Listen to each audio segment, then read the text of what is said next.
Welcome to the Tech Egg. Don't get scrambled. Enjoy the video. In this video, I will explain how to tune a Dodge Charger in Forza Horizon 5.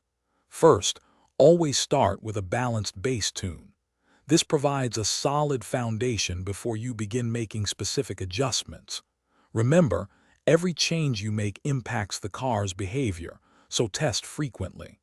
Pay attention to how the car feels on different track types and surfaces. This iterative process helps you understand the effects of each setting and achieve optimal performance for your driving style. For suspension, adjust your spring stiffness to manage weight transfer effectively, aiming for balanced grip. Damping settings are crucial for controlling how quickly your suspension compresses and rebounds, preventing unwanted bouncing. Then, move to gearing.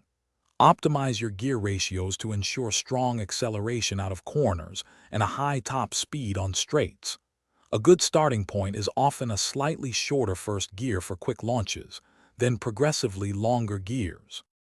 Next, let's tackle the differential. Adjusting acceleration and deceleration lock can significantly improve power delivery and cornering stability. A higher acceleration lock helps put power down, while deceleration lock affects off-throttle behavior. For brakes, set the balance to prevent front or rear wheel lockup, typically favoring the front slightly. Increase brake pressure for shorter stopping distances, but be mindful of control. Finally, consider aerodynamics. Increase downforce for better cornering grip on technical tracks, or reduce it for higher top speeds on circuits with long straights. Tire pressure is also key. Aim for optimal grip and even tire wear across the contact patch. Experiment with small adjustments to find the sweet spot.